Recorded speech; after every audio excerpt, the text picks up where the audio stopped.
Oh, of course, I went live as soon as I started coughing.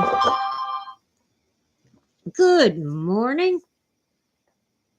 And let's set the phone on Do Not Disturb. All right. Uh, Good morning and welcome to another live stream from beautiful downtown Crestline in the San Bernardino Mountains of Southern California's Inland Empire, where the cats are driving me nuts. Okay, guys, I'm gonna scatter treats everywhere, and you guys can work it out who gets what and how many. They already ate half my breakfast. I had a bowl of Cheerios, and I mean had. Hi, Ditch. See you there in the chat room. Well, 4 out of 6 cats are satisfied. Here's number 5. 2, 2, and 3 C are so cute. Okay, now leave me alone, cats. One of these cats is adoptable, but there's no one to adopt him. I've tried the local charities and everything. Right. And Tora, who has always insisted that she does not eat people food, suddenly eats people food. And the other day, I set down my bowl. That was yesterday. I set down my bowl of mashed potatoes and went in the other room, and one of the kittens ate it all. Mashed potatoes. I guess she likes the butter. I did not have gravy on it, just butter. What are you cats doing besides making me crazy? All right. I'll scatter a few more, but don't be hopping on my desk. You know I hate that. Silly cats. Oh, there's Tora. Hang on. I have to appease the ravenous feline before I get a real start on the show. Sorry about that. Okay. Here. There. And I'll just check the battery on my wireless modem. It's portable. Doesn't plug in. Yeah, it's okay for now. Oh, Lord.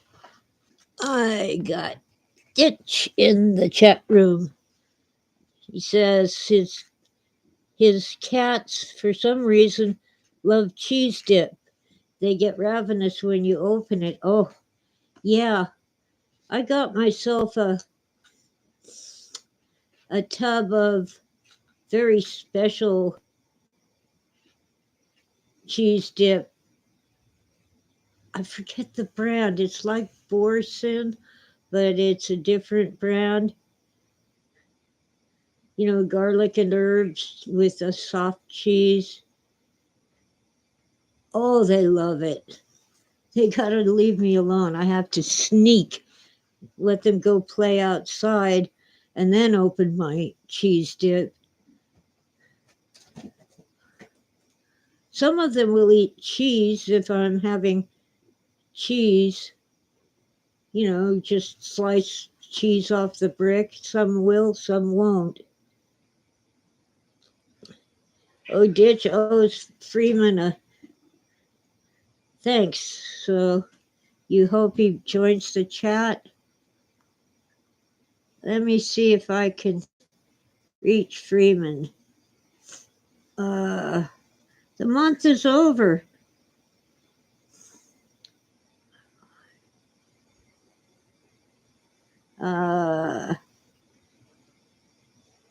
I hate trying to type on a phone. I don't know how people do it with their thumbs. I use my index finger and I still uh, have trouble. I hit the wrong buttons all the time.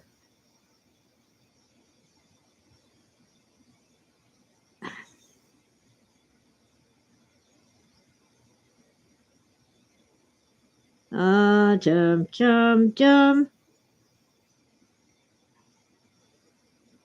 Okay. Oh, I have. Ditch can't do it either. Yeah. Well, maybe they don't mind the typos. That could be it. And they're just no. I have a wish list on Amazon. Oh, that won't do.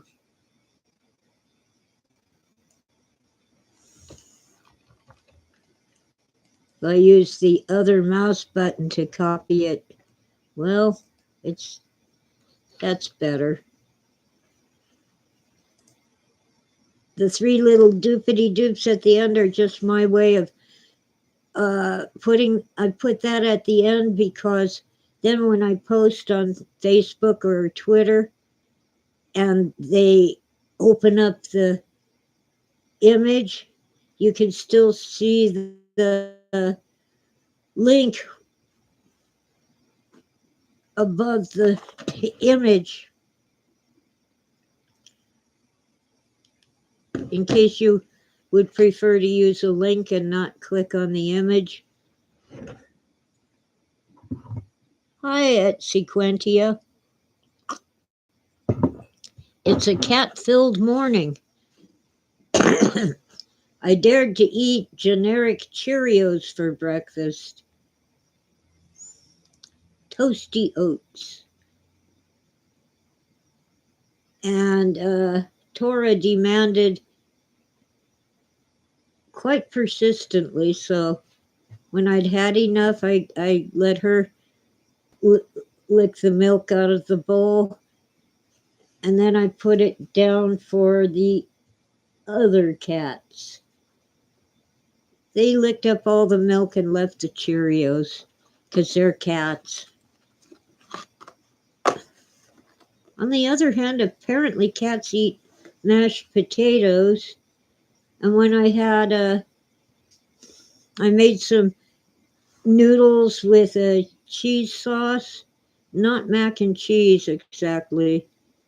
It was egg noodles, milk and or cream, and almost real Parmesan Romano that I keep in the freezer because I can't eat it all before it goes bad.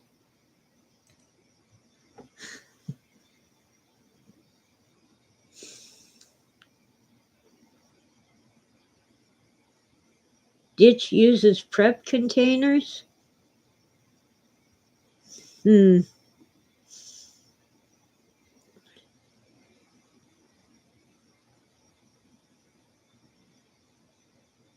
Okay. Um, Prepared containers of cheese sauce, I assume. Yes, the cats go outside, but they come in at night. There's dangerous critters on this mountain, not the least of which are stray dogs that people don't take good care of. Plus coyotes, one mountain lion, one bear, a million raccoons, and even ravens. Those great big birds that look like crows, but they aren't. They're bigger and badder. Ravens will actually kill and eat small cats. Oh, and we have a number of hawks and eagles. The bald eagles aren't in this neighborhood. They're way up in Big Bear. But we have, I think they're called red-tail hawks. They aren't much bigger than a raven. And we have other birds of prey. Sort of in the wilderness. I'm in town. I'm next to the gas station, so I figure if we have a forest fire, they'll never let this area burn down because that's where the fire trucks get their fuel and their hot coffee from the mini mart. Oh, yeah, but up at 5,000 feet, growing a vegetable garden ain't easy. I had fruit trees, but something killed them. Either gophers or nematodes just massacred the roots, but the 100-year-old apple tree is in good shape, but I don't get my apricots or peaches or pears or plums. They don't love me. Oh, yeah, potatoes grow everywhere except where raccoons dig them up and eat them. I tried sweet potatoes, I tried russet potatoes, I tried all kinds of potatoes. And I don't have the means to protect them strongly enough, but I will keep planting potatoes. Eventually, the raccoons will get tired of potatoes and leave them alone. You know, you can put down a wire mesh to protect them, but those pesky critters pull up the wire mesh, and then you have a bigger mess. But eventually, they'll let something grow. I had strawberries, but I gave up because I never got any of the fruit for me. They were critter food. Okay, I apparently never watched Paycheck when it was a new movie, but it came up free on YouTube. Amazon Prime has it, but you have to pay for it. And the thing about that is, if you get interrupted in the middle of the movie and you've already paid for it, you don't get to watch it again the next day or whatever. You have to rent it again. And I didn't want to buy it because I've been told it's not very good. I had seen trailers and promotions and stuff, and I wasn't that impressed. But since it's a Philip K. Dick inspired film, I thought I should see it.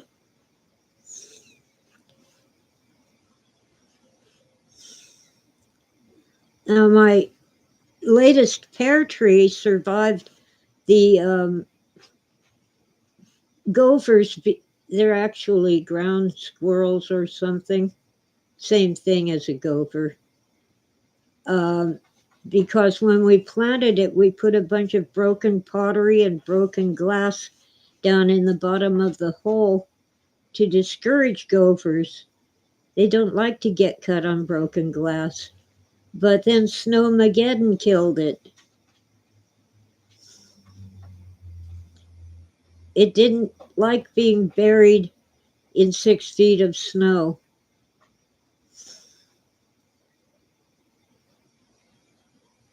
Hi, Freeman. Sorry you have a cold.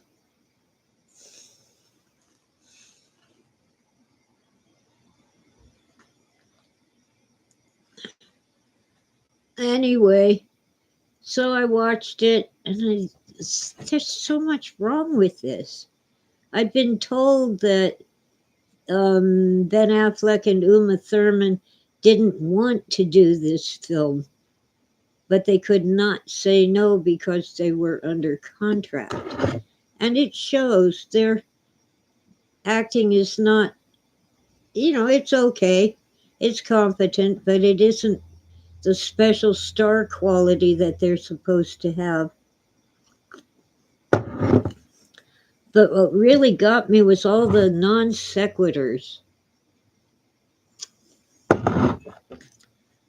First off, the one FBI agent seems to be helping the hero, but we have no clue as to his motivation when he blows smoke into lights a cigarette and blows the smoke into the smoke alarm, setting off the um, fire extinguishers.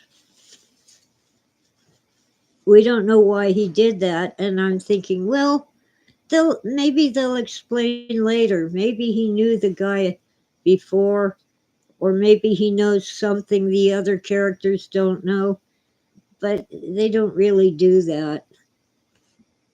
It's kind of like the role of Tommy Lee Jones in The Fugitive with Harrison Ford, except you know the FBI agent's motivation throughout, beginning to end. Why do I always forget the name of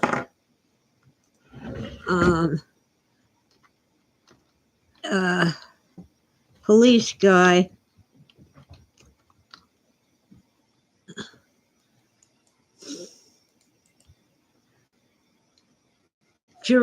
Samuel Gerard. In my mind, Gerard is a place. Oh well.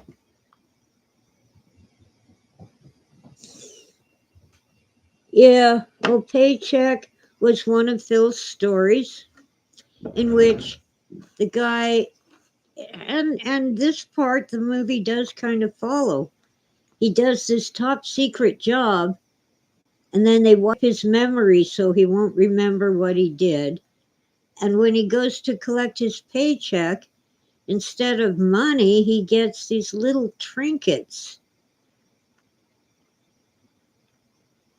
You know, a book of matches, a, a paper clip. I forget what all in the story. But in the movie, he gets a pack of cigarettes and a coin and a bus pass.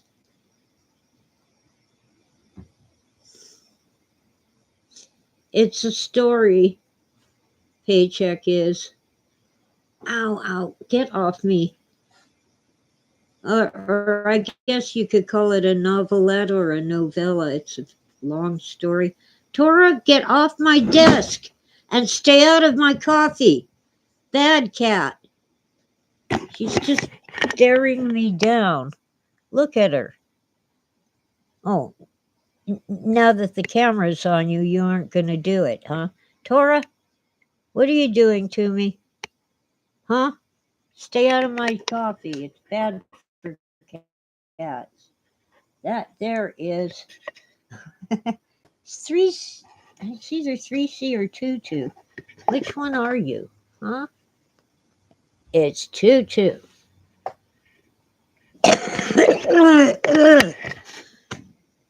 I'm surrounded by cats and they're making me crazy.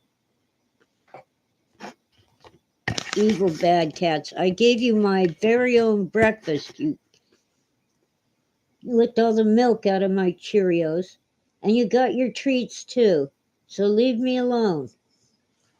And stay out of my coffee.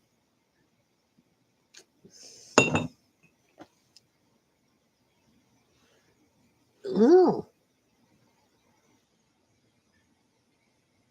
Ditches making video games, the GURP games.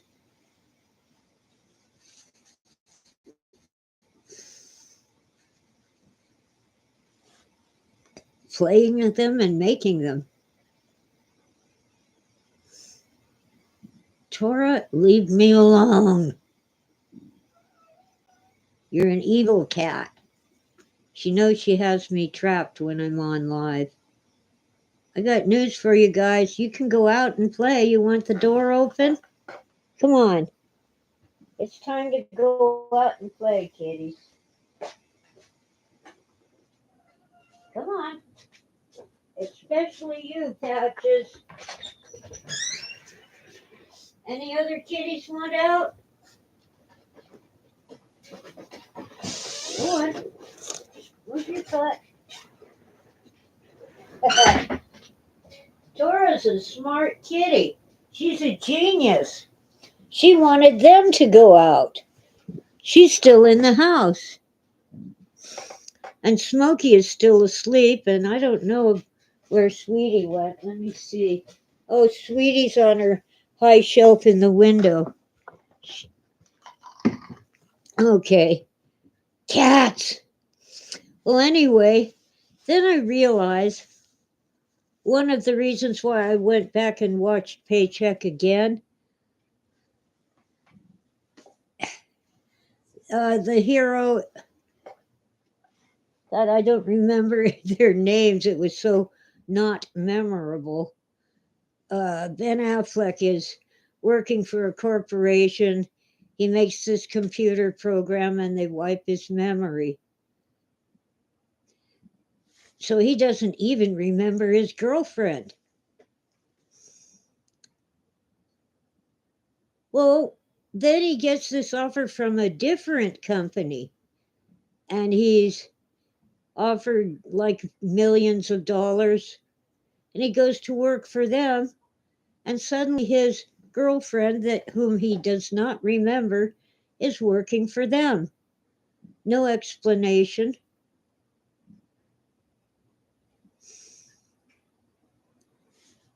So anyway, they end up he's working on this top secret computer program and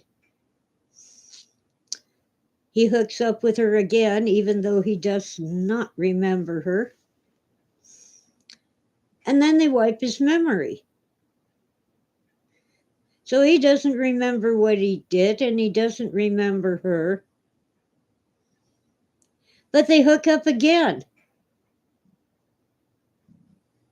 And I'm like, well, maybe it was meant to be, but you're not showing me that. You just want to give Uma Thurman a big role because she's a star.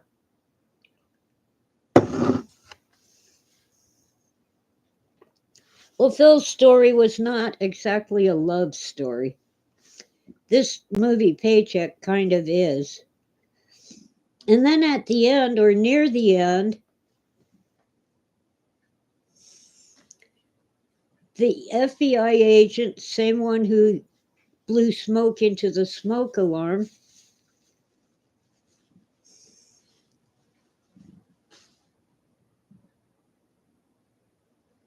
just tells a lie to his superior. I shouldn't give you a spoiler, but it doesn't make sense. We still don't know his motivation for helping Ben Affleck. Hi, Freeman. What did the cats do to you? They surrounded me, threatened my coffee, stole my breakfast, demanded treats, and now three of them, the three little feral kitties, are outside where they belong. It isn't that cold today. It's 40, yeah, 40 degrees out there.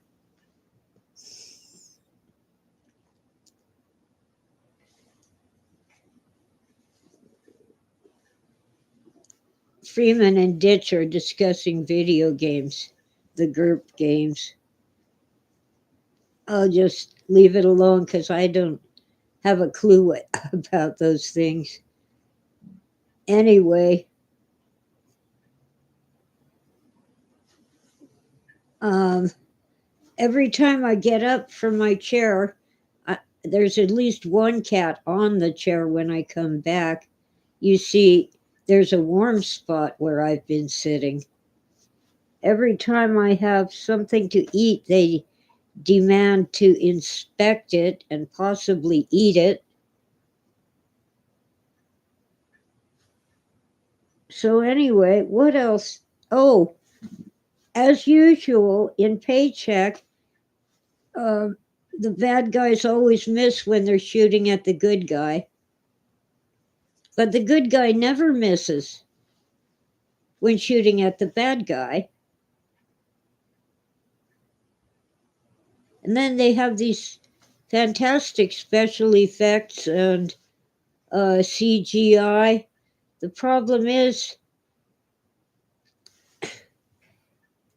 these things, these dangers that they face, and their means of escape from the danger would never happen in real life. They're so outrageously exaggerated. I guess they had to fill up whatever time it was. Was it 90 minutes or an hour? I think it was. Anyway, it was wasted time. Now, cat hair in my eyes, eyelashes. Um, I consider it light entertainment. It's okay to watch it, but it's nothing special.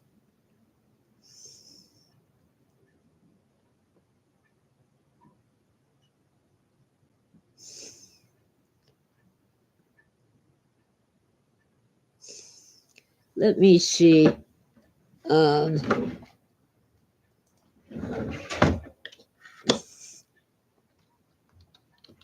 Paycheck, box office. Let's see. Okay, the Paycheck box office. Oh, it was released on Christmas Day in 2003. It is a Christmas movie. They grossed $117.2 million on a $60 million budget. So they didn't quite double their budget. And I can tell you that after promotion and distribution, that film did not make any money. They're lucky if they broke even.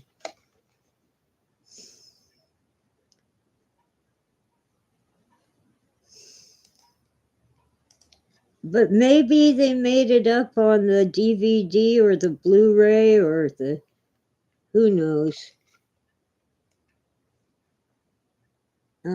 Cat hair. Ah, sorry, it tickles like mad. Well, it didn't bomb as badly as some of the new Disney movies. You know, this is 20 years later, and um, some of the Disney movies have a box office of between 20 and 30 million. With inflation, that's a lot less than the 60 million that Paycheck made. Now, see, you can send a message in your movie without hitting people over the head with it. Remember well, many of you are too young, but it went into, um, oh, what's that word? Syndication. The original Star Trek. They had a Japanese man and a black woman in permanent important roles. George Takei and Nichelle Nichols. They never said a word about diversity or inclusion, they just showed it. Like this is normal. In The Next Generation, they had a black guy who was blind and a Klingon who was black. And they didn't say anything, they just showed it. That people of all different kinds can be accepted as normal, usual partners in the work you're doing. And that worked. Oh, yeah, Spock was a Vulcan, and he was kind of green. Oh, I don't know about Spock and Kirk, but George Takei is gay. Who cares? He's a great actor. I don't care what consenting adults, not consulting adults, do in the privacy of their bedroom. So what? Do your thing, be happy. But Disney's hitting us over the head with this. Let's see. Do you think Phil would have liked the film adaptation of A Scanner Darkly? I think he would have. Mainly because it stayed so true to his novel, even though they didn't really get it at the end. Drugs are bad instead of the war on drugs is bad.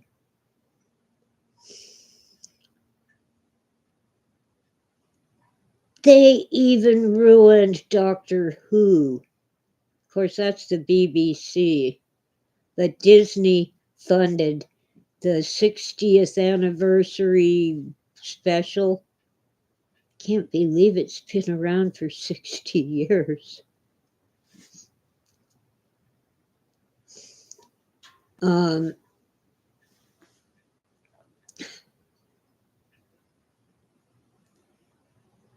okay, I like David Tennant. I like Donna. I don't remember the actress's name, but she plays Donna. I even like the idea that she had a daughter and all this stuff. But they go out of their way to insult men and call men stupid and useless. Who cares?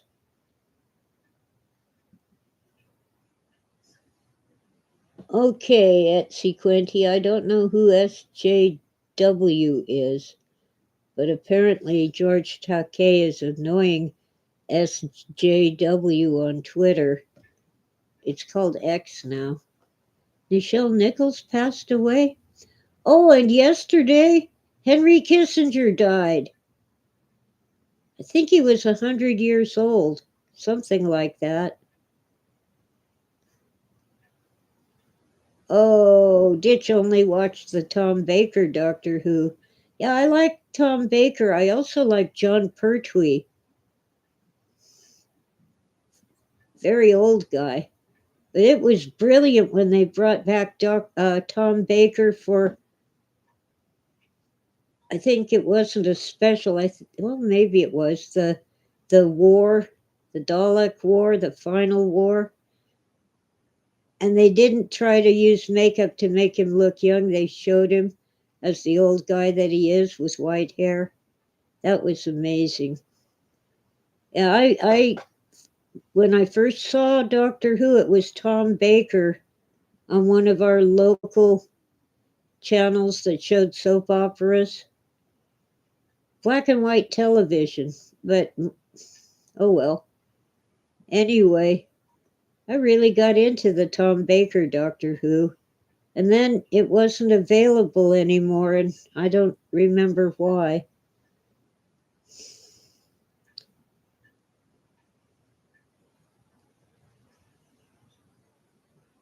Okay, I'm going to have to look up. Okay. SJW. Oh, okay. Good for George Takei. Ditch has a question. What's with me and Smokey Bear? He isn't the bear, he's Smokey Bear. Because when he was rescued from a forest fire, someone said, "That's a Smokey Bear." So no the. And some people get really up in arms if you say Smokey the Bear. Well, Smokey made an appearance. He does this every year. One of the firefighters dresses up as Smokey Bear and visits our local museum. And you get to have uh, photos taken. They're not selfies. You get someone else to use their phone and take your picture. It's really a great event.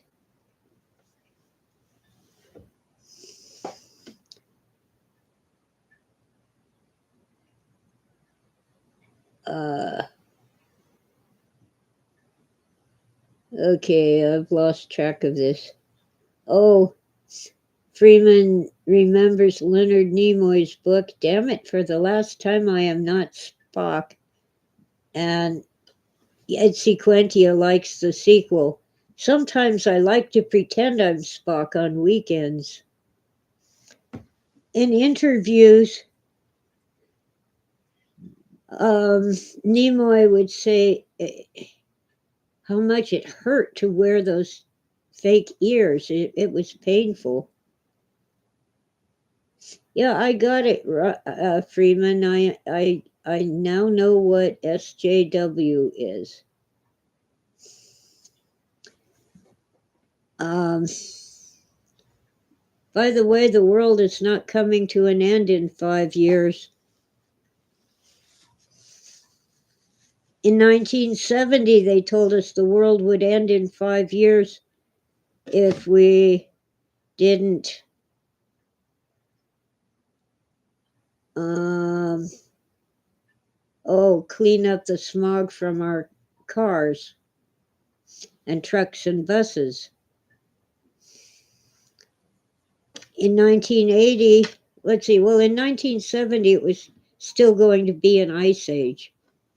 In 1980, we were going to have a global warming if we didn't give up this, that, and the other thing. Chemicals and plastics and fuel, gasoline, diesel, etc. In 1990, the world was going to end within 10 years. In 2000, the world was going to end in 5 years.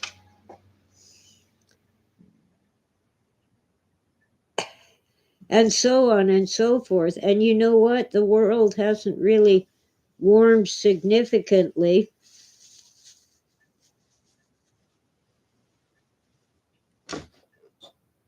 In the past 10 or 20 years. In the past 50 years, they think it's warmed about 1%. But look at where they're putting their thermometers. At airports and in big cities with skyscrapers. All that concrete and asphalt makes things hotter. Let me turn that fan off. Ah, noisy little fan. Oh, yeah. How dare you? Well, how dare you tell me I have to eat bugs because you have this crazy, demented. Even if it's a problem, it is not a 5-year problem, it's a 100-year problem. Oh, and the plastic straws are getting into turtles' nostrils, apparently, in the ocean. How much you want to bet they staged that photo and put a straw in the poor turtle's nose? Like they did with the lemmings.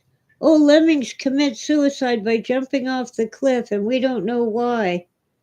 And then they were debunked by someone who filmed it, showing that they used their noisy vehicles to frighten the lemmings and chase them off the cliff. Oh yeah, it's cars and plastic grocery bags, right? And it's the natural gas. Well, if our homes become all electric, they have more control over us. If you don't get your social credit score to the right level, they'll turn off your power. It's a little more difficult to turn off natural gas, especially if you have your own propane tank, as many homes in this area do. They aren't hooked up to the utility company. They have their own tanks that are filled for them usually once a month. Uh,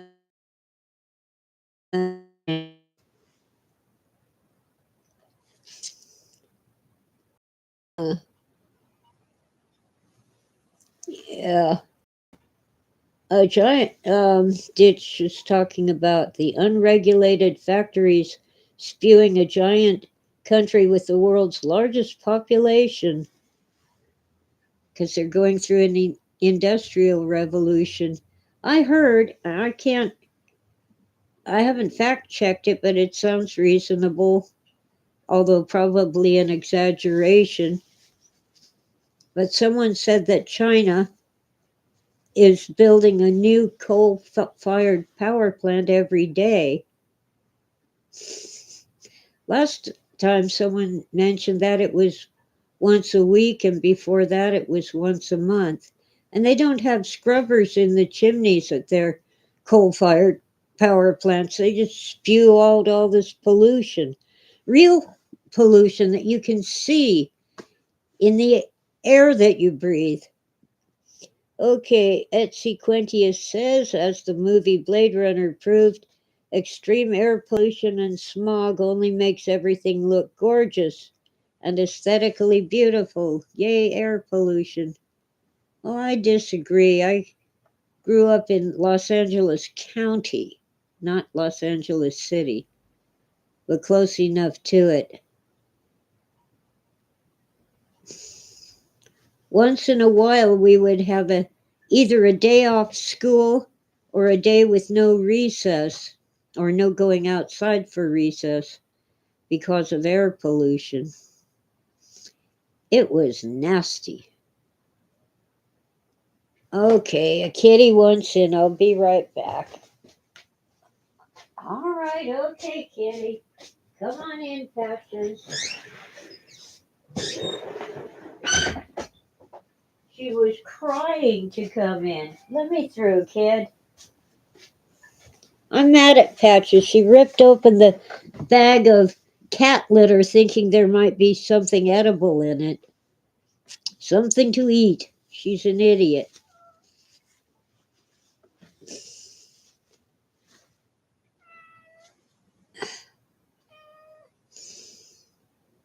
Well, I suppose if I were lost in the woods, I might eat the bugs. But there's plenty of other options. So I probably wouldn't.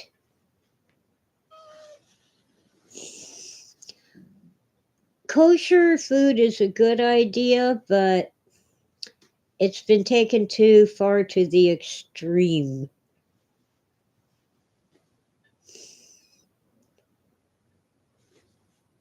Yes, Patches, don't bug me. Um, ah, that's why I had the camera at a funny angle. Glare from the window. Get off of me, Patches. I ain't having it. I'm busy. Leave me alone.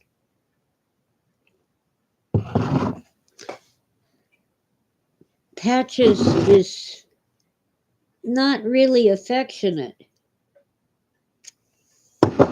in the sense that you want a cat to be. She's a pest and won't sit still and won't cuddle and won't even let me pet her without an occasional bite or claw. Yeah, well, you just knock it off, Patches. I'm done. You had your treats. Go get off of me. The truck's gonna bring new cat food today. Yeah.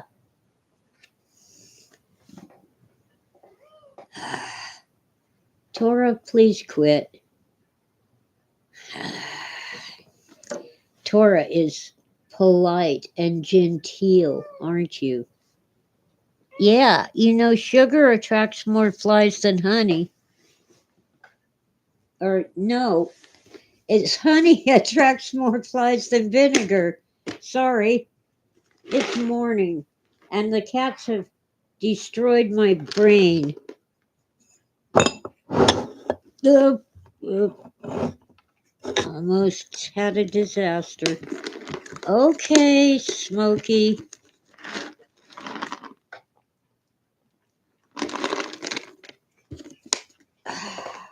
Gosh. Now will you let me light a cigarette? Will you?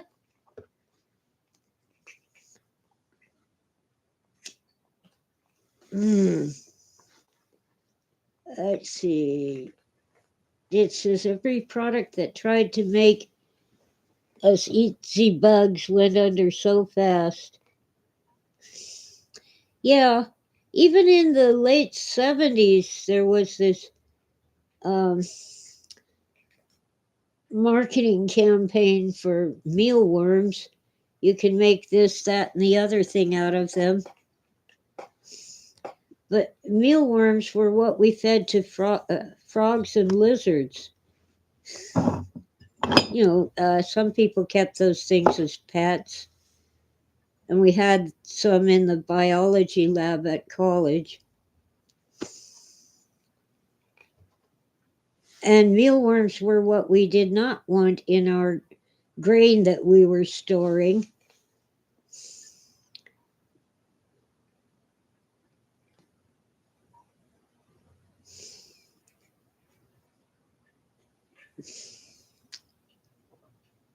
And by the way, crickets are very bad for your health.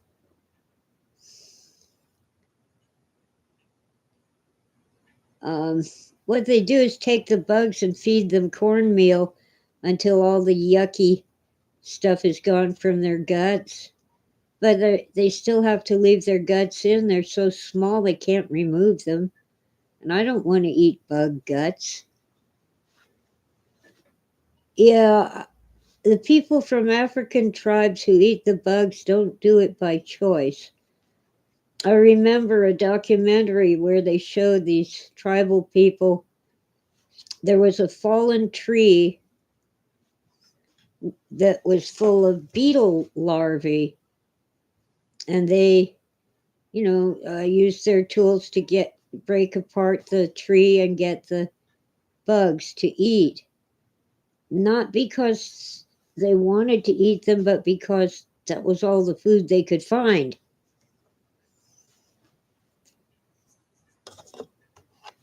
Because of things like war, mostly war. The food they wanted to eat had been stolen or destroyed. Oh, Freeman, thanks for coming in. Ditch really wanted to talk to you. I don't mind if you have to leave. Hey, yeah, the Nigerians say we'd rather have chicken if we could.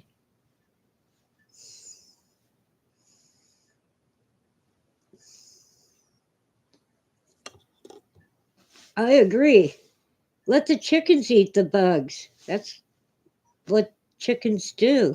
And they turn it into delicious eggs and meat.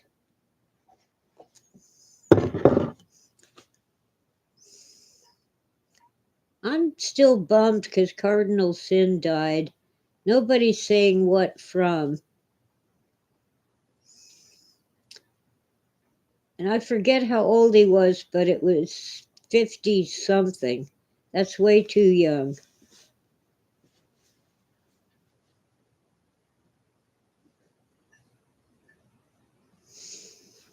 Let me see if I can find out how old he was.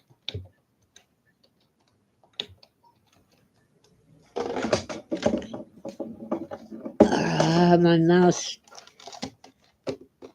tried to commit suicide. It jumped off the cliff.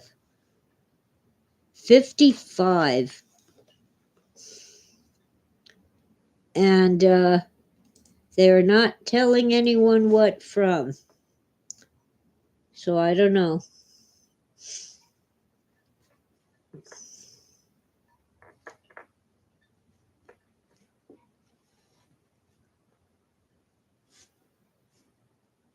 Yeah.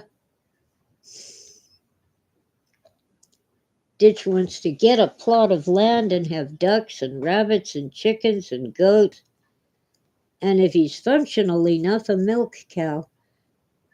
If you can't handle a cow, you can use goat's milk. The ancient Mongols drank horse milk.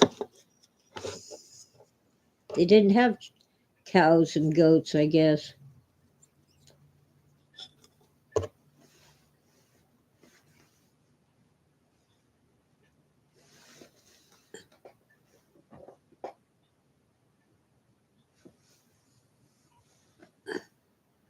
I've never tried goat milk, but I do like goat cheese.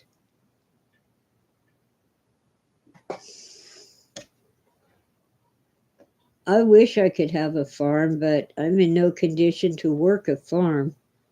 I have enough trouble with my large lot.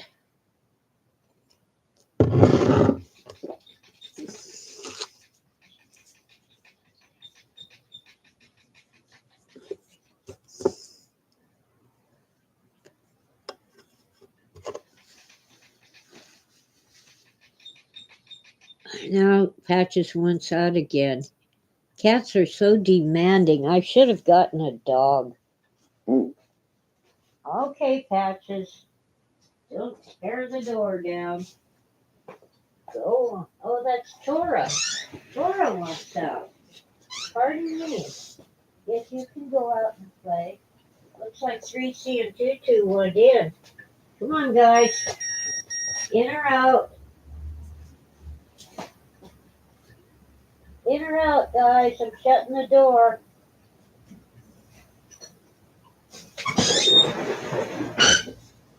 Cats! Tutu and 3C were going to come in, but they ran into Tora and she slapped them.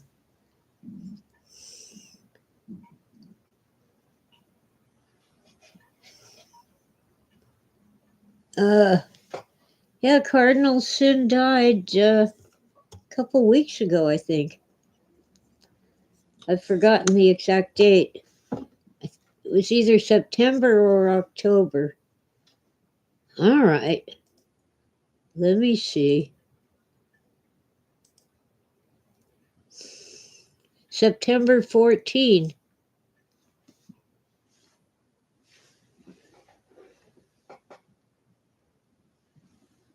I'm bummed.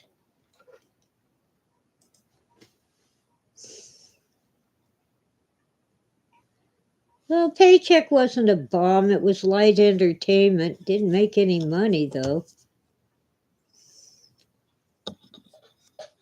I don't know what the hardest book would be to bring to the screen. Maybe Deus Erie. All right, guys. Smokey wants out. I'm going to leave the door open for a few minutes and let the cats work things out. But I can't leave it out open too long because it's kind of cold outside. Yeah, Deus Erie, I love it too, but it would be hard to make a movie out of it. I tried once to write a sequel to it, but life got in the way. Let me check the battery on my modem. Yeah, I better plug it in. It's down to 25, and they don't want you to let it get below 20.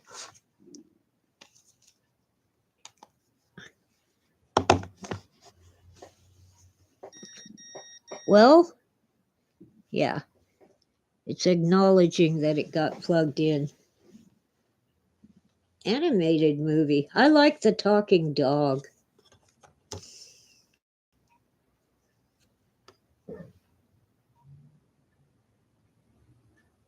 The dog was smarter than some of the people.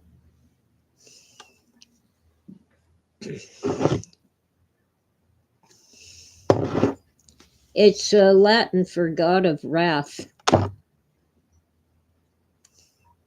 Deus, it's actually Eri, but Phil called it Deus Erie. Sort of pun on eerie, which is weird. and disturbing.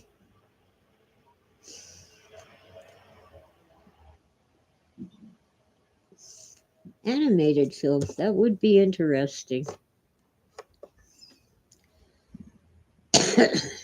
Hmm. Well, my son, since you asked, Freeman, he has a pacemaker implanted. At work, he's on limited duty, probably for the rest of his life. And this will shorten his life.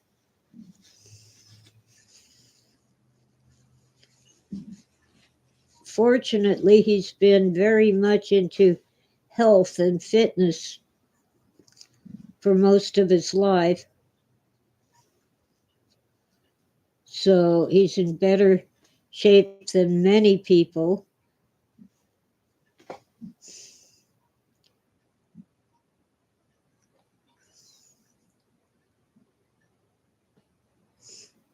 I'm just peering out the window of the open doorway. I so rarely leave it open in the winter, I forget what it looks like out there. Unfortunately, my door faces the neighbor's house, so there isn't that much to see. Oh well.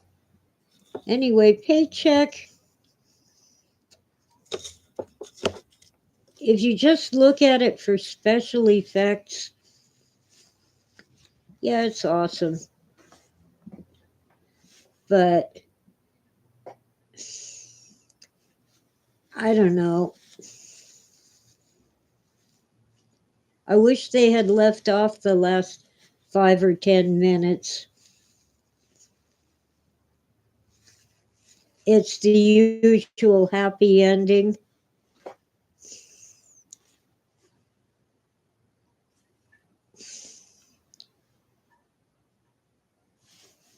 And it's cheesy.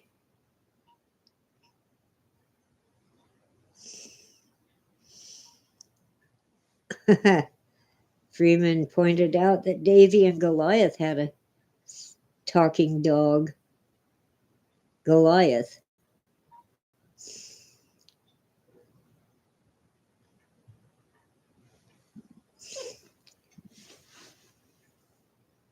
Yeah, well, the guy with the submachine gun for some reason doesn't pull the trigger.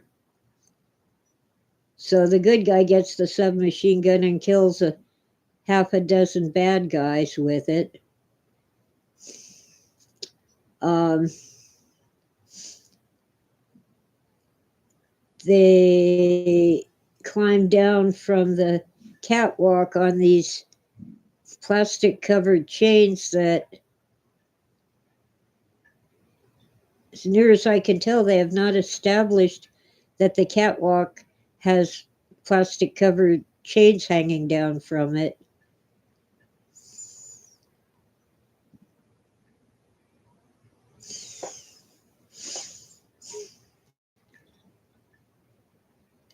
And I don't understand why they're growing water lilies in a computer lab.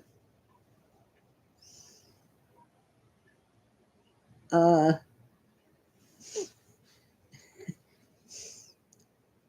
I don't know. I guess it looks cool.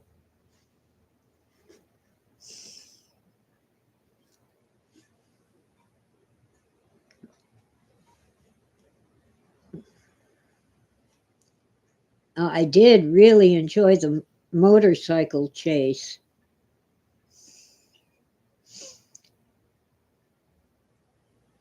And here's where they did not hit you over the head with um, equity and inclusion. It was good. Ben Affleck is looking for his car since he provided himself with a car while he was still doing the computer program, but he doesn't remember. But one of the things in his personal trinkets was a car key, so he's pressing the button looking for a BMW. And Uma Thurman says, "Let me see that key." And she says, "You're in the wrong section."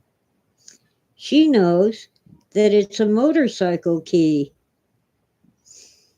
He doesn't, but they are not hitting you over the head with it. They aren't saying, "You stupid man, you don't know anything about cars." No, they just show you. It's good. I like it. Oh, yeah, Ditch says sometimes looking cool is the only reason you need to do something. Yeah, like plant water lilies in a computer lab. Seems to me that growing water lilies might pollute the air and harm the circuits in the computer.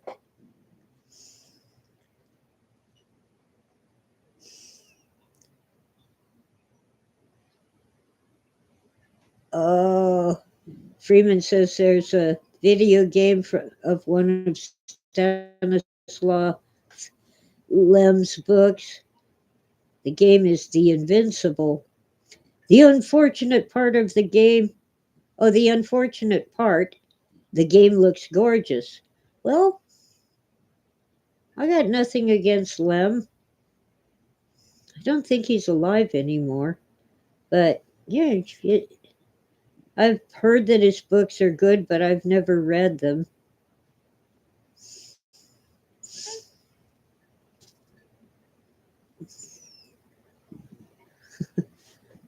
I don't know.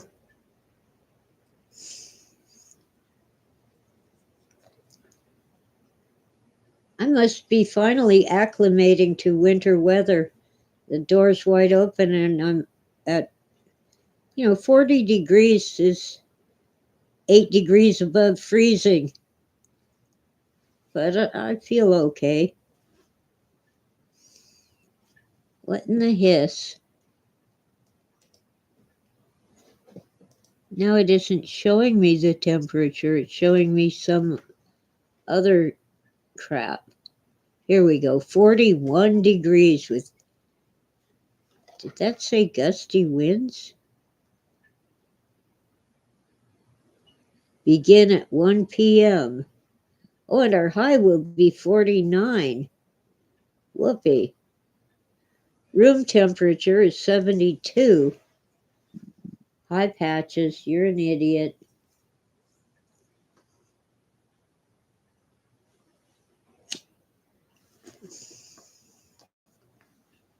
Ditch found something bizarre. Harlan Ellison, the utter curmudgeon who would sue you if he even thought you were adapting his works, he had full creative control of his video game. I didn't know he had a video game. Oh, and it was a good game? Yeah, Harlan Ellison did good work. He was just a rotten person. And I will never forgive him for A Boy and His Dog. Ugh, horrible. Well written, horrible story. And I'm never going to read it or see the movie. Sorry for reminding you, Ditch. Well, I've been getting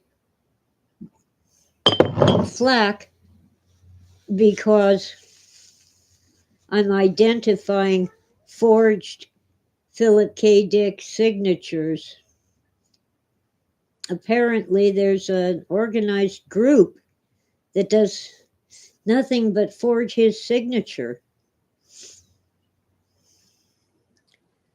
And I can tell because I'm so familiar with his signature. I used to forge it myself with his permission, and I did a much better job. I doubt if I could do it now. Arthritis in the fingers and no real motivation. But I know what his signature looks like, and there are certain details that people don't get right. and sometimes they're not even close. One of them had two L's in Philip and an S on the end of Dick. Uh, I think someone named Philip had signed it and they just added to it, and claimed it was Phil's signature. And maybe they got it at a used bookstore and thought it was real.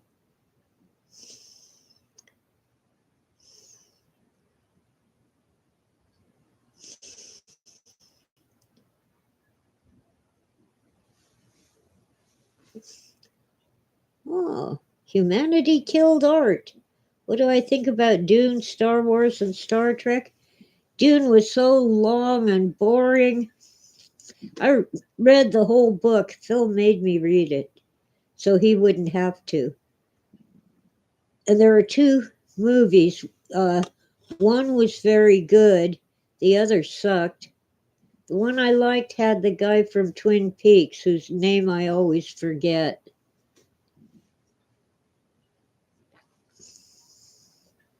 But they didn't get it in the movie. Once again, they didn't understand what the author was saying. The book, Dune, the novel, showed that Muad'Dib became a villain, but in the movies, he's a good guy to the very end. I enjoyed Star Wars. I liked that movie. Star Trek, when I was a teenager, I watched the original Star Trek every time I could, even the reruns.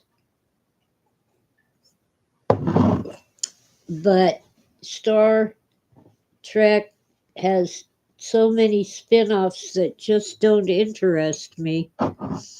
I gave The Next Generation a shot and I watched about half a dozen episodes because it was good. But, life got in the way. I had to go to work while it was on. That was back in the days of television. You had to watch it at a certain time when it was on the air. You couldn't just go to YouTube or Amazon Prime or Netflix. They didn't exist. Well, I don't think I can anymore, Freeman.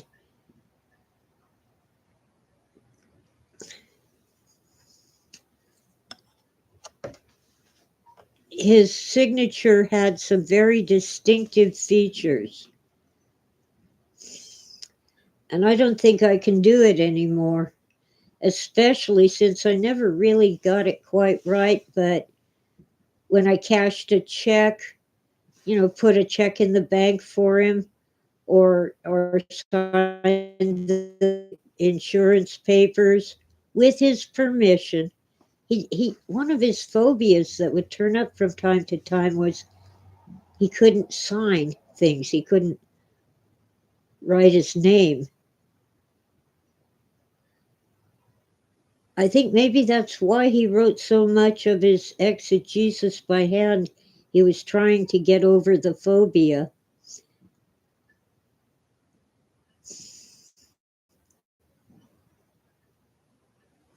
Did so someone sold a signed book of Philip K. Dick for $10? Okay.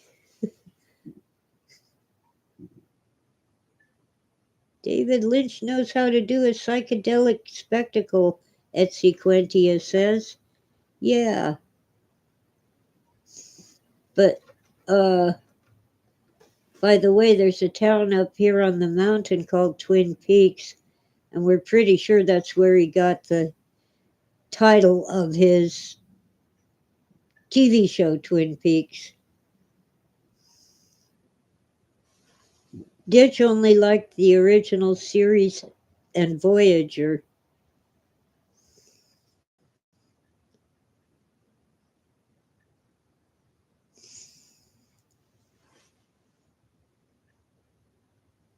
Ditch says they're not forged.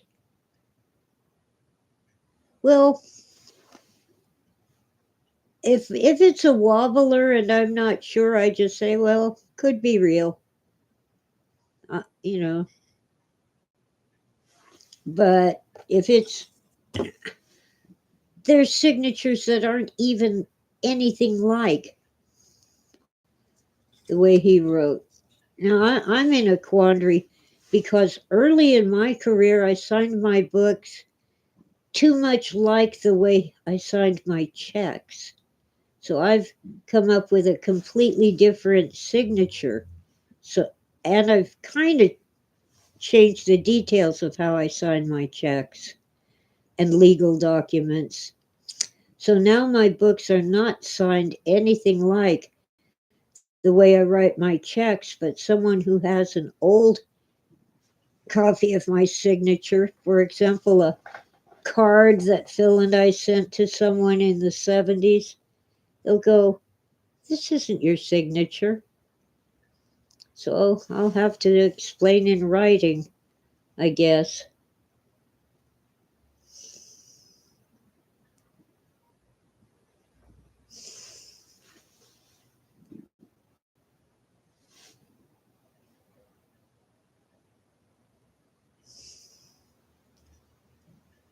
And Lynch, um, the movie of Twin Peaks, as far as I'm concerned, was garbage. Oh, Patrick Stewart, a good friend of mine, actually went to a convention where Patrick Stewart was like the uh, doing some uh, speech and answering questions from the audience, and he asked if he could get a photo with Patrick Stewart, and uh, Patrick Stewart said, "Well, if I let you do it, everybody will want to do it." Apparently, he didn't have a good way of explaining he didn't have time and energy. The first Star Trek convention, the only one I went to, I should say, not the first, but the only, in Anaheim, California. Um, all right, who played Captain Kirk? Come on. I was going to say Kirk and Nimoy. What the heck? Why am I blanking on that name? There we go. William Shatner. Yeah. Shatner and Nimoy were too above it all to attend a mere Star Trek convention. It's like we're great actors. We don't do that. But George Takei and Nichelle Nichols were there, and everyone was snapping photos of them and asking really good questions too. They were amazing. And I'm glad it was those two and not Shatner and Nimoy. At least Shatner has the sense. Is he still alive? I think so. Well, he has the sense to make fun of himself because he knows he's kind of a bloviating, pompous ass. But, oh, he's still alive. Thank you, Ditch. Shatner and Nimoy were classically trained actors. I think they were both from Canada. I know Shatner was. They did Shakespearean plays. I mean, they were great.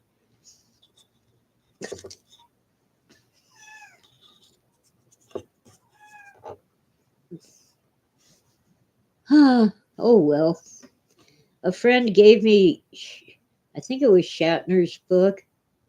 I've never read it, it's just sitting on the shelf.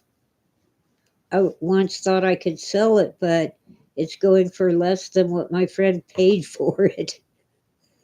It was like $10,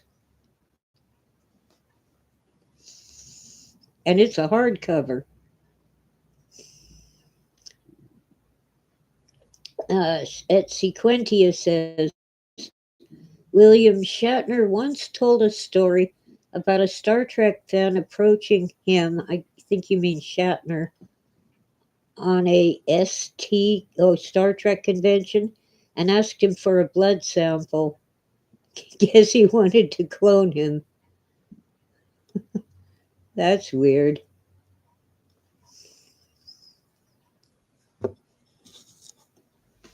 Yeah, well, I really liked. Oh, come on. I'm blanking on the name too. The guy who played the doctor. He was also a good actor. If I had a crush on anyone in the original Star Trek, it was Dr. McCoy.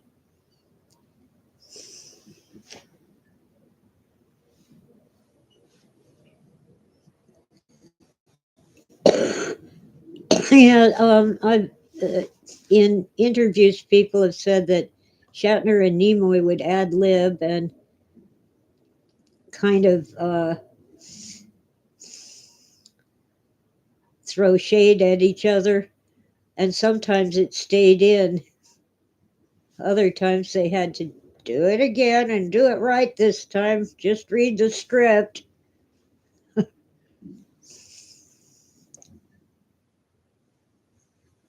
Oh, wow. For a long time, Nimoy did not like being associated with the role of Spock because he'd done so much more.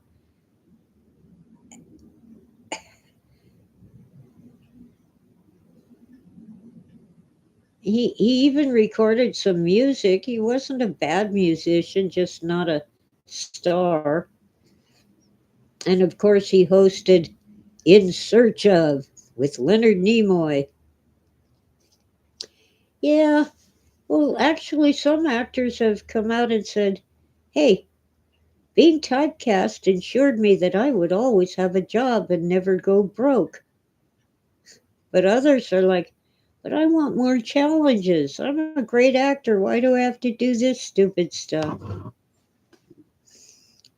But look at Bozo the Clown and Captain Kangaroo.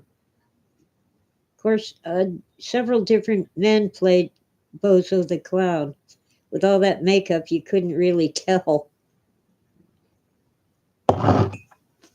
But, and Mr. Rogers, he didn't mind being typecast. He created that show. Okay, I don't mind showing my age. And you'll know Mr. Rogers because there was a recent movie about him. So there. And we still call clowns bozos, don't we? Now you know why. Bozo the Clown had a TV show with an audience of children, and they'd show cartoons, and then they'd have him do his clown stuff. And um, there were little games where the children could win prizes.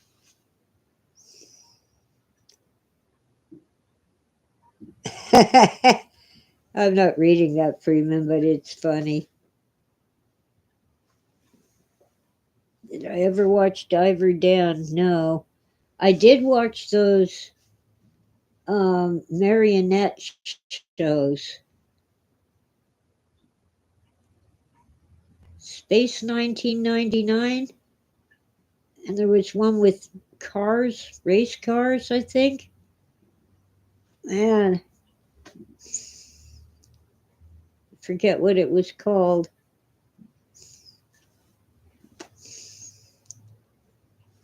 Anyway, I don't know if it was Speed Racer or something else. It had, okay, I knew his name a split second ago. It's gone. Well, I would. Yeah, Nimoy was a decent musician and singer, but not top notch. Thunderbirds. Thank you, Etsequentia. That's it. My son, when he was very young, just loved Gigantor. This gigantic robot that helped the little boy. It was okay. What do you call it? The cartoons where everybody has big eyes comes from Japan.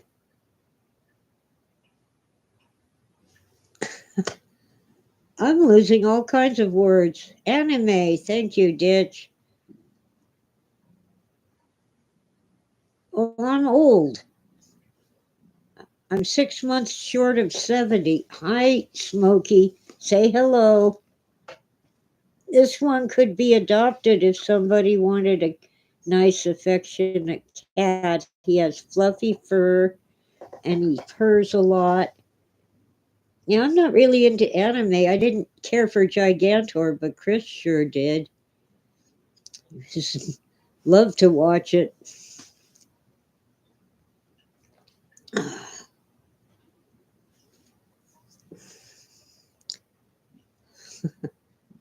Oh, and I didn't like Gumby, but my baby sister loved Gumby. She wouldn't get dressed for school in the morning because she might miss a split second of either Gumby or the commercial while putting her clothes on.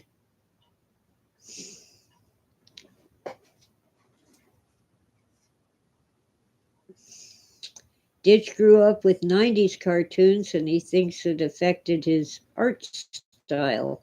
Could be. I'm not very good at drawing. Things don't come out the way I see them in my mind. So when I do a drawing or a painting and people like it, I'm like, well, fortunate accident. Why don't we mention Bilbo Baggins?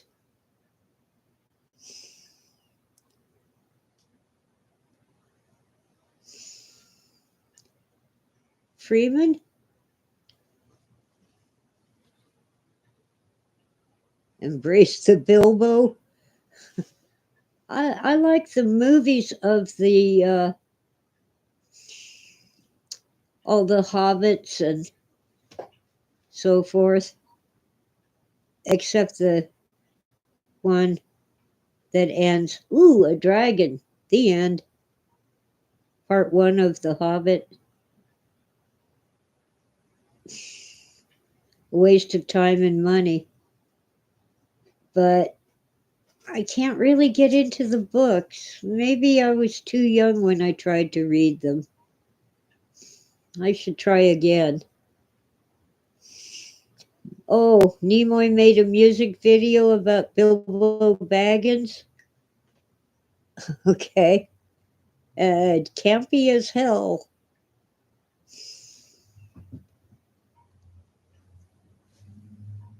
Hi, Tora. Are you after my coffee again? Don't even think it. Coffee is bad. Oh, good Campy. Oh, like the one. Um, I'm not sure who used to sing it. Back in the dark ages, I mean, I was a little young, but about a boy writing to his parents from summer camp. Hello, mother. Hello, father. Here I am at Camp Granada. And then he complains in such a cute way. He tells you how great it is that I'm stuck with this problem.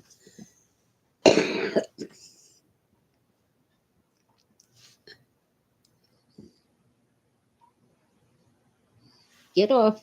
Get off. Get off. Bad Torah. No knee. No paws on my knee.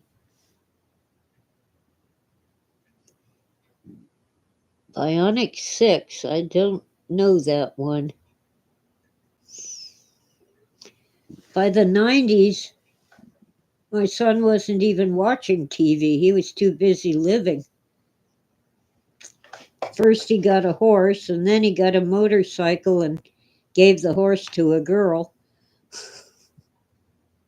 Shatner recorded an album? That sounds vaguely familiar, but I don't recall him being any good at singing. Uh,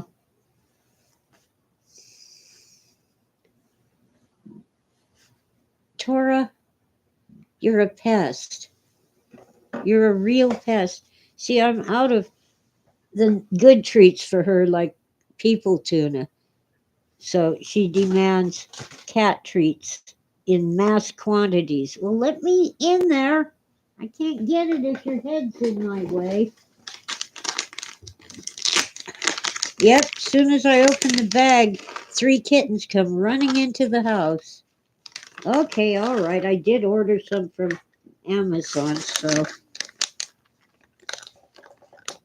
Well, where's Tutu? That's Patches and 3C. Hi, sweetie. Did you want some treats too? Okay. Hang on, Tora. Here you go. Now you guys just leave me alone. Leave me alone.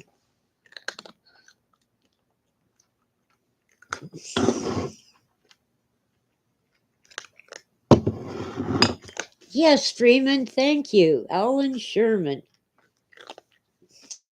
I almost called him Steve Allen, and then I went, no, Steve Allen didn't sing. Allen hosted The Tonight Show before Johnny Carson.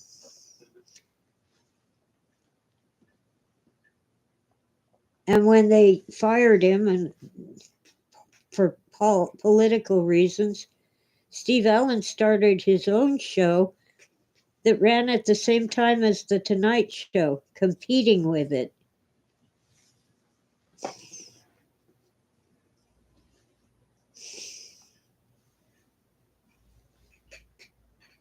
Yeah, it says at least with YouTube, if you don't like what you're watching, you can make your own show. Yeah. Shatner's version of Rocket Man is cosmic level awesome. Must watch, must indulge, must experience. Okay, if you say so.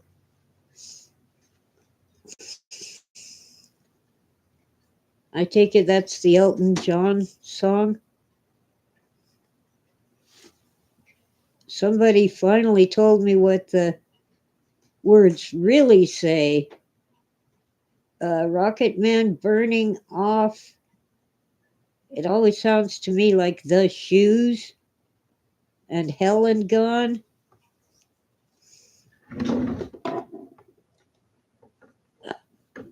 Lucy in the Sky with Diamonds. I don't like that song. I don't care who sings it.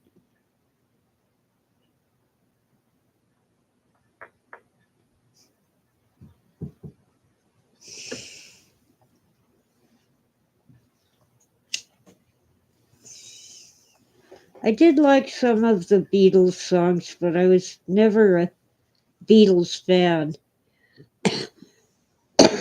Of course, I liked Michelle.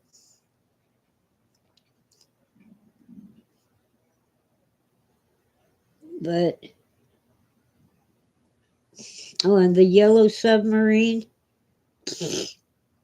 Garbage. What's the one? Is it Beatles or someone else? Obla dee, obla da, life goes on. Bra.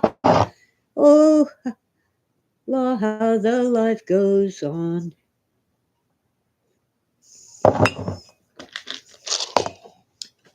Oh, that's kind of a fun song. I think it's Beatles.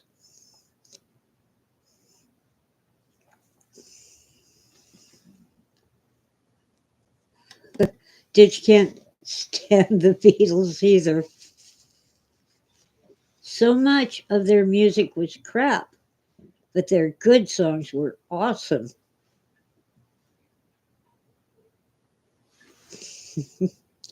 Poor Ditch had to work at a bar that played Beatles, Stones, etc. 24/7, and it was torture. Well, the Stones had some good songs. I think Brown Sugar was their song.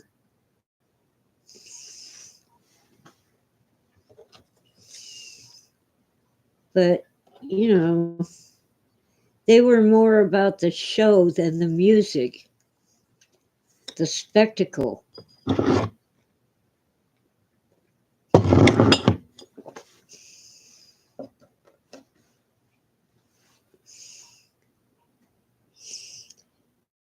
Yeah, Ditch isn't dissing them, but there's only so much a man can take. Yeah, when you play the same good stuff over and over, it does become torture.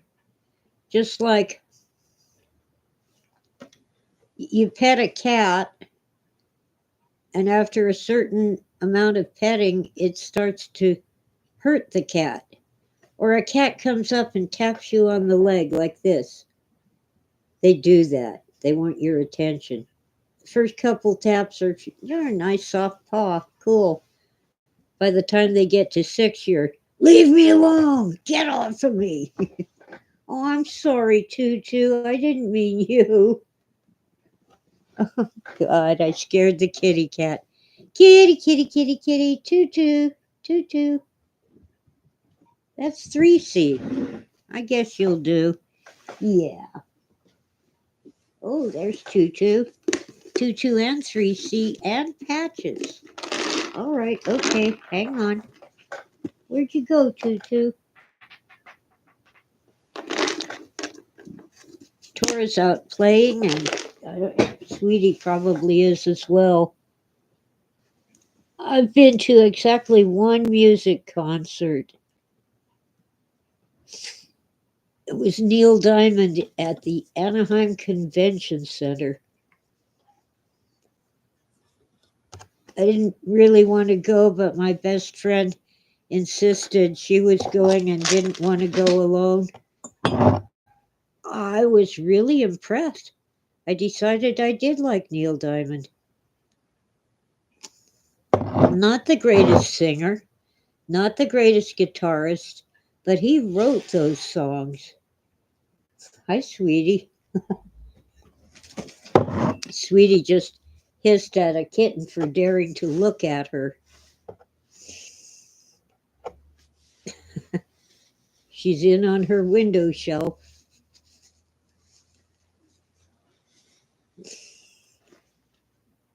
Punk rock. Ditch likes punk rock and folk. Well, that song that was so controversial, um, the guy who has a plot of land out in the woods.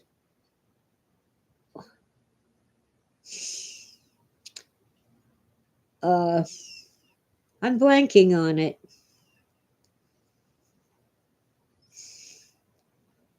Oh, Neil Diamond had a good voice, but he didn't always hit the right note. Woody Guthrie, no, no, no. Recently, red-headed, bearded guy started doing free concerts. No, not Kid Rock. I don't even know Kid Rock's music.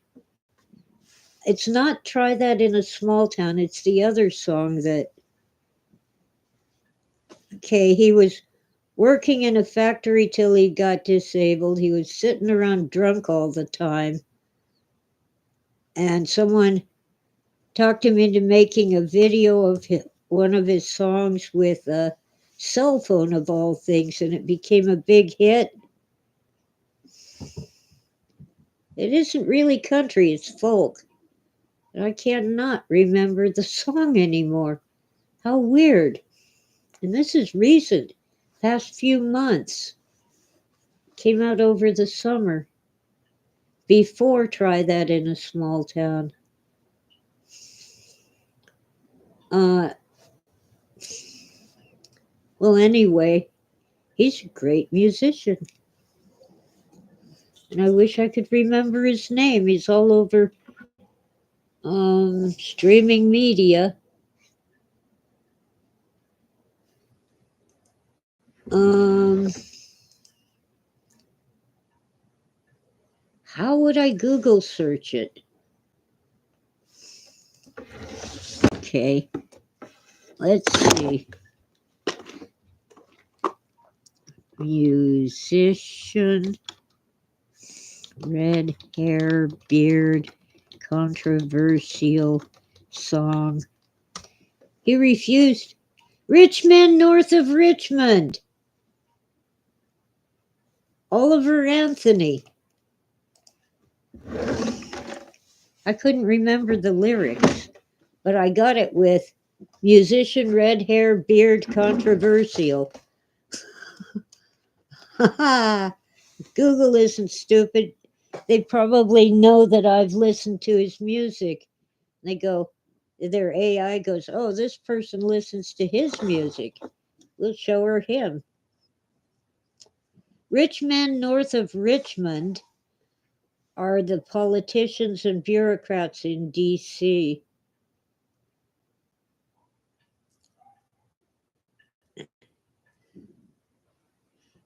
Google Fu, huh? Yeah, like Kung Fu, Google Fu. Yes, Freeman, Richmond, North Richmond, Oliver Anthony, which is not his real name, but it's a tribute to his grandfather. His name. It's his first name is Oliver, but his last name is something else.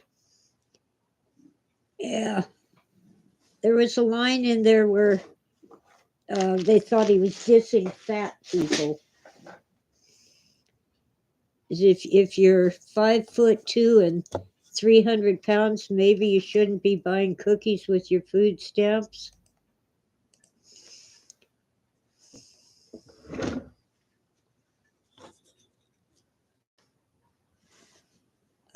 Well, I think he's kind of right.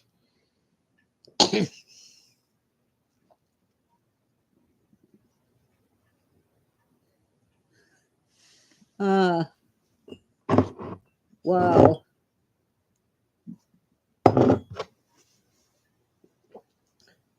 I don't remember who sang the other song I mentioned.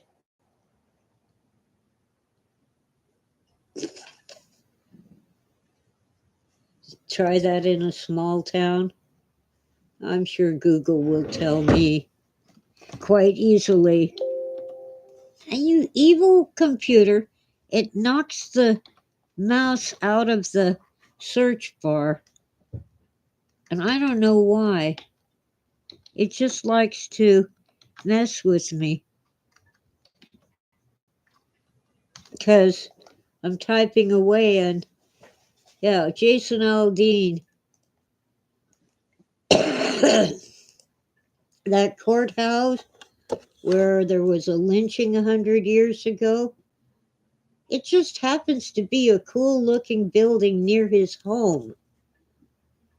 He had no idea that anyone was ever lynched there, but I'll bet you can't find a courthouse in the South where nobody was ever lynched. And what they forget to tell you is that a lot of white men were lynched too, especially if they were accused of being horse thieves. Back in the Old West, stealing a horse brought the death penalty.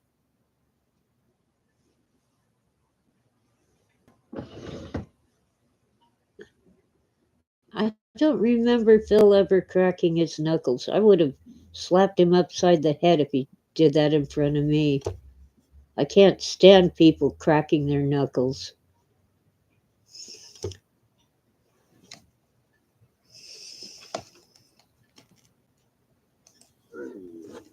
All right. No, no, he would lean back, close his eyes, and then straighten up and say, I've got it.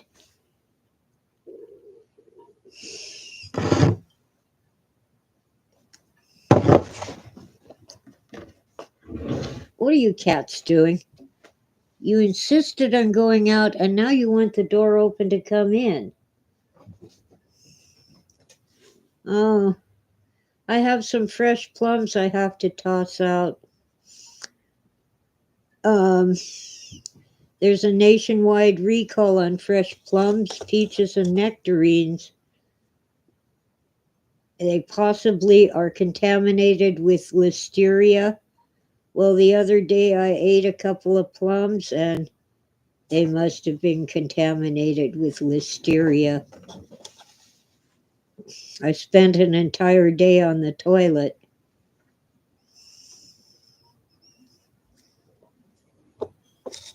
Well, Phil did not habitually get drunk. I know of one time he talked about it a lot. He got drunk on tequila sunrises because some girl had dumped him and his life was in tatters. He'd just come down from Canada. Um, Never got drunk while I knew him. He did drink, but he didn't drink to excess.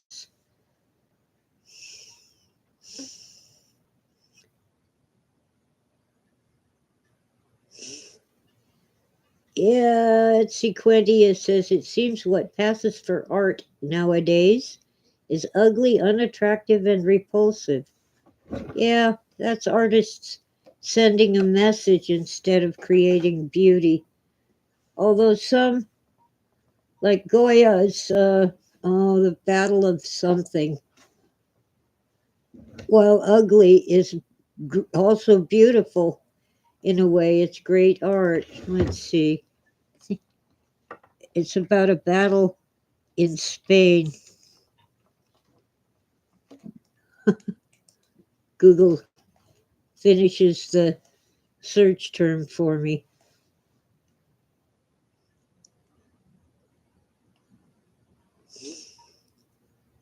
All right.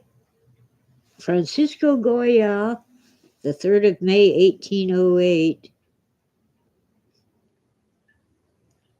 He painted a series about the disasters of war.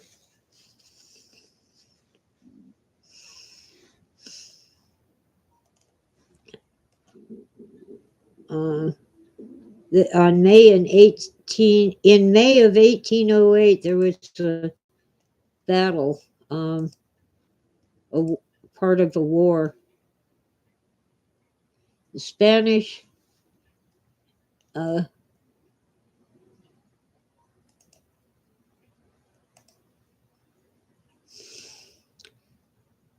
there was a battle in Madrid, the capital, and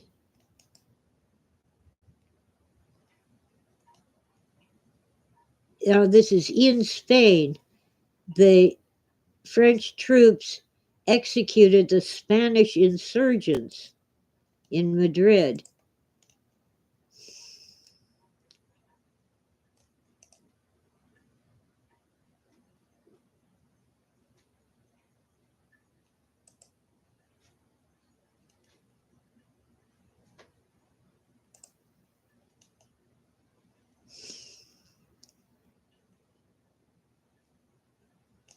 So apparently France was in charge of Spain. Well, that would be under Napoleon.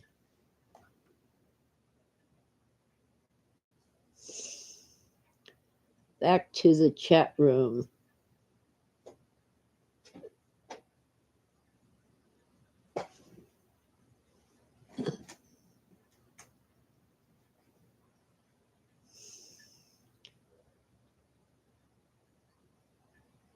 Yeah, cayenne pepper is supposed to help arthritis, but I hate cayenne.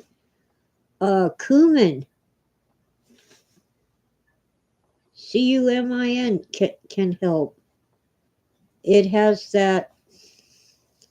It's a spice that contains that ingredient that helps with all kinds of stuff, all kinds of inflammation. Guer, yeah, Picasso did Guernica. Well, maybe that's what I was thinking of. But see, um,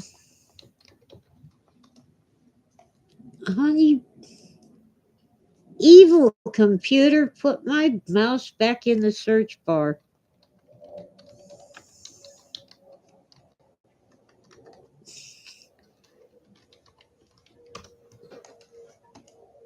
Yeah, that's very cubist. Picasso's Battle of Guernica.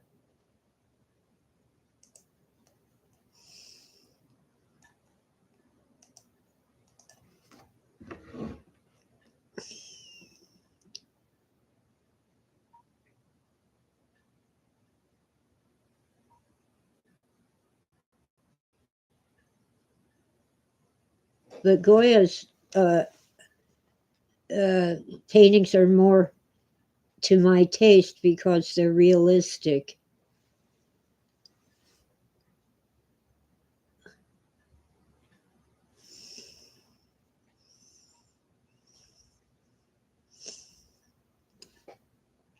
Well, hi, Patches. Leave me alone.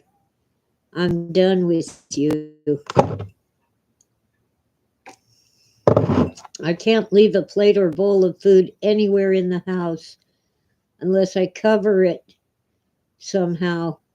It will get eaten. Things that you wouldn't think a cat would like. They eat noodles just because they're covered with cheese. A normal cat would lick off the cheese and leave the noodles. These cats just eat the noodles.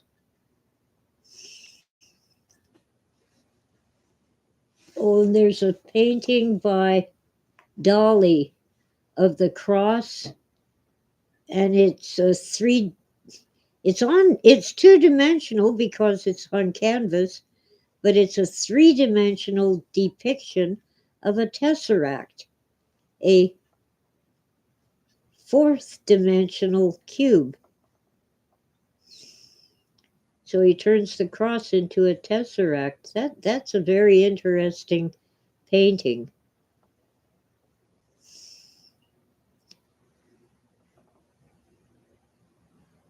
Salvador Dali was interesting artist.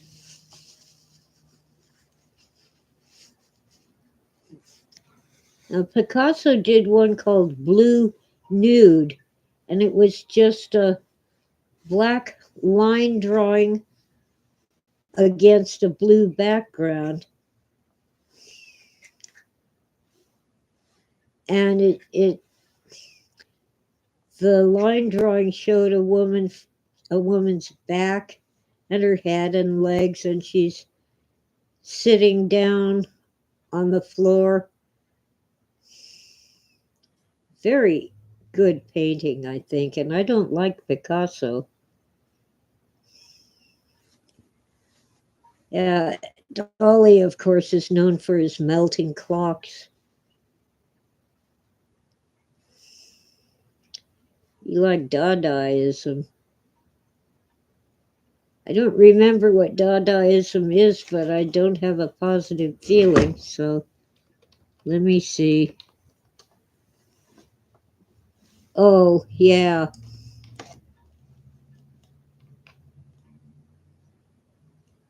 It's a negative reaction to the horrors and folly of war. Satirical and nonsensical in nature. Yeah, okay. Yeah, I don't really care for it. Surrealism, I like. I also like even cartoon movies, animations of like Bambi, uh, Tinkerbell. The Disney movies originally were so well drawn, so carefully made. by real artists that it was amazing.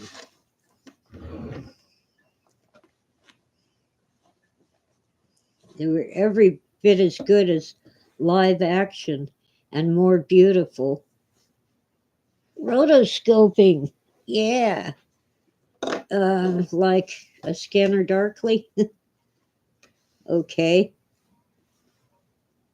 go for it, Ditch.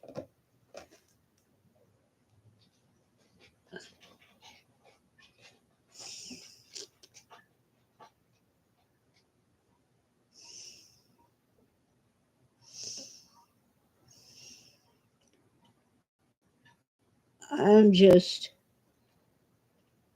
getting tired. Hour and 51, getting close to 2 hours. Ditch thinks a scanner darkly would have been boring without the rotoscope, and yet so many people were put off by the rotoscope. They did not like it.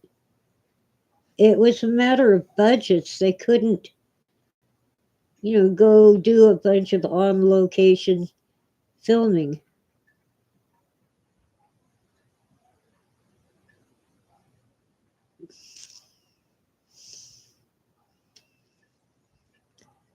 Okay, at Sequentia says Fritz was just misunderstood. I don't know who Fritz was.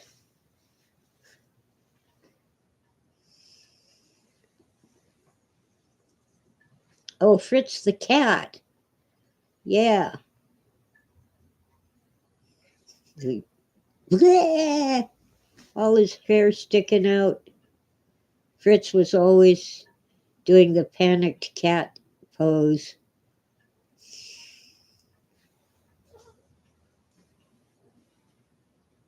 Yep.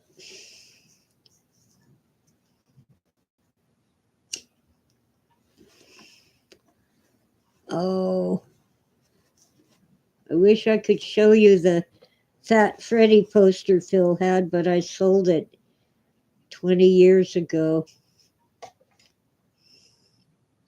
It was Speed Kills, only he couldn't say it right. Pede Skills, Skill Peds, Pill Skeeds.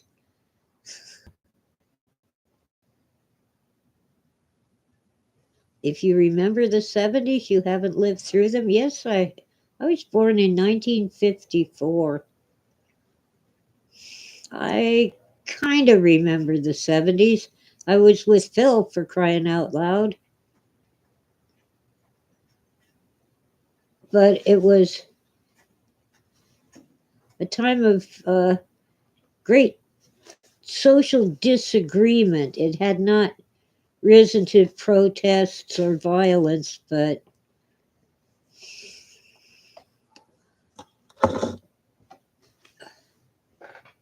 um, it was getting there.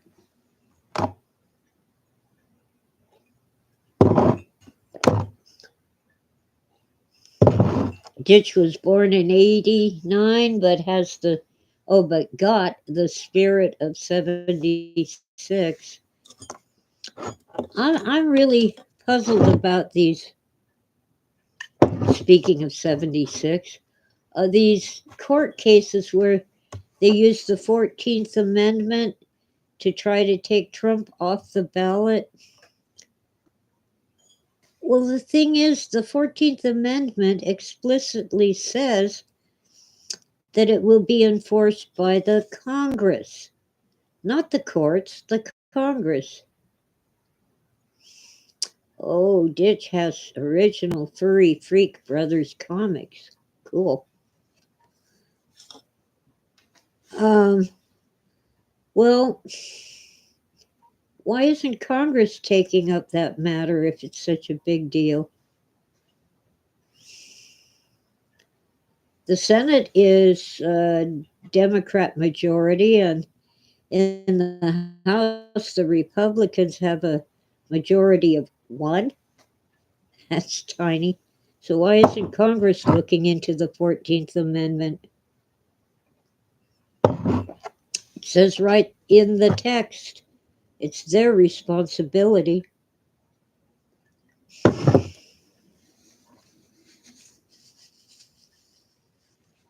I don't know what's going to happen in November 2024, but it won't be pretty no matter how it turns out.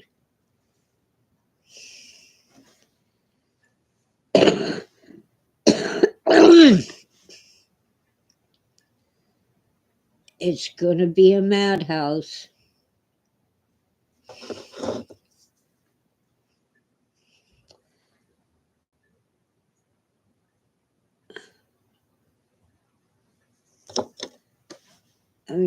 Hillary Clinton still insists that she really won, and she was cheated. The election was stolen.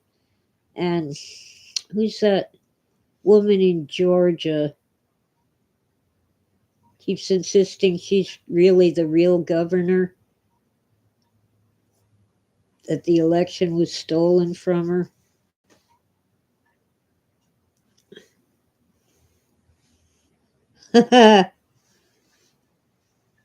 Ditch his opinion on politics. Do you remember when WWE came out and admitted that wrestling was fake and all the fans loved it more? He thinks politicians should do that. Yeah, the WWE was sued for fixing a fight, and they came out and said, well, we fix all the fights. We have a script, and they practice and everything.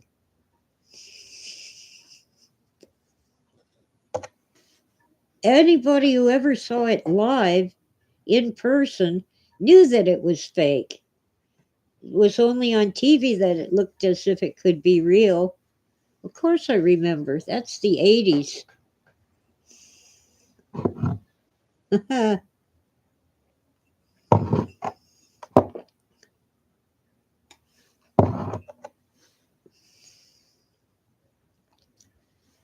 Idiots.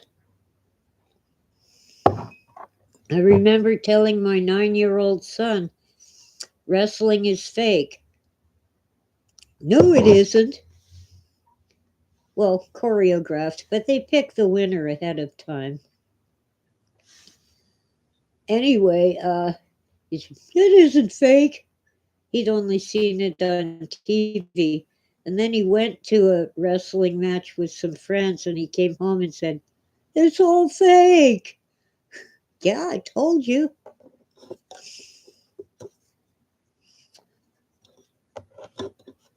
Oh, one of his favorite cartoons was He-Man. Anybody remember He-Man?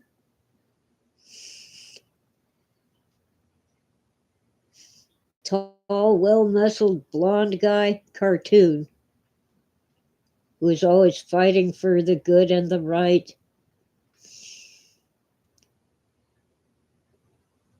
Yeah, that's true, Ditch. If you filmed a wrestling match with no choreographic, it would just be a murder. And one of the things you don't see on TV is that they're not on a firm stage. It's more like a trampoline. So when a guy falls on his back, it doesn't break all his bones. Oh, Ditch says He-Man was a meme for a while. That's how I knew it. Yes, Masters of the Universe at Sequentia. Right. That was before the Marvel Creative Universe became a thing. They've destroyed the Marvels as well.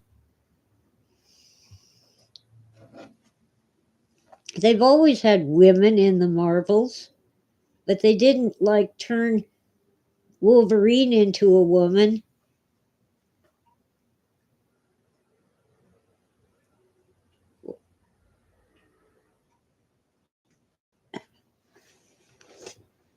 They could have a Miss Marvel without getting rid of Mr. Marvel or whatever he's called. I haven't been much into Marvel. I'm more X-Men. I like the X-Men, but it's hard to find it for free, and I have a very limited budget. And my son did one cage fight for the money. He said he tapped out in 5 seconds. He was a really good martial artist, but he'd never done it before, and the guy got him pinned, and it was painful. So he said, I'm not going to win anyway. Let's tap out. They made a movie with Dolph Lundgren as He-Man. Really?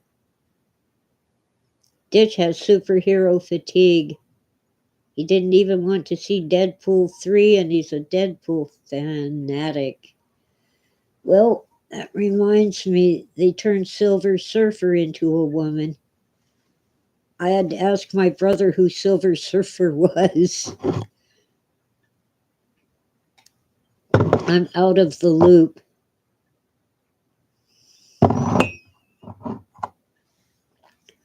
Okay, it says Deadpool was bad, but in a charming way.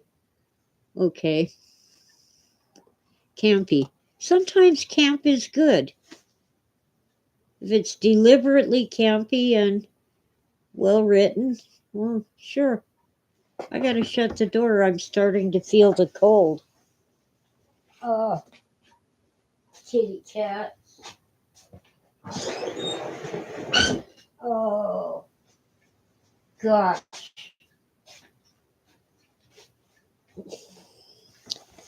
Now the cat is upset that the door is shut. Too bad. It's 42 degrees out there. The Deadpool movie was phenomenal. I've never seen it. Yeah, the He-Man movie was campy. Oh, but in a charming way. I never saw that one. I had seen enough of the cartoons that my son loved. Okay. Uh, boy. I've done my 2 hours and I gotta make breakfast because the cats ate my Cheerios. Well, they licked all the milk off them anyway.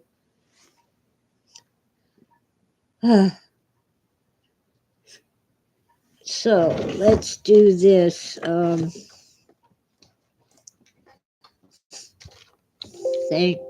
get my mouse back in the chat bar, you evil thing. Thank you all for listening and have a great day. Check for typos before hitting post. Yes. Oh. Okay. I shall see you guys next Thursday morning, if not sooner.